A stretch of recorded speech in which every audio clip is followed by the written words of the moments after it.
დილამშვიდობის საქართველოს რუსთა ვერსიის გადაცემა პირდაპირ ეთერში კულტურის სიახლეებით დაბრუნდა. დილამშვიდობის.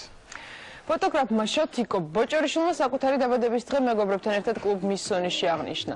ფოტოხელოვანმა საჩუქარი როგორც საკუთარ თავს, ასევე თავის შემოქმედების მოყვარულებსაც გაუკეთა. შეკრებილ საზოგადოებას ფოტოგრაფმა იტალიურ მოტივებზე შექმნილი ვიდეო არტი წარუდგინა.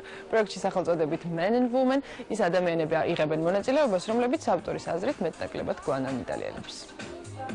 მინდოდა რომ ცოტა ფართოდ რეში აღნიშნა დაბადების დღე და არ მინდოდა მხოლოდ ივენთის სახე ყოფილიყო და მარტო რაღაც ქართული სიტუაცია და დალევა და რაღაც ჭამა. ამიტომ გადაწყვიტე გადამიღო მოკლე ვიდეო არტი, რომელიცაც ნახავდა დამთვალიერებელი ისე ამონოდა ჩემი დაბადების დღითაც და ისე ამონოდა ასევე ვიდეო არტსაც, რომელსაც ნახავს მოსული სტუმრები. მიულოცა დაბადების დღეს ვისურვებ ძალიან წარმატებას, საინტერესო ფოტოს გადაღებას და ყველაფერს საუკეთესოს რაც მას სურს რომ გააკეთოს.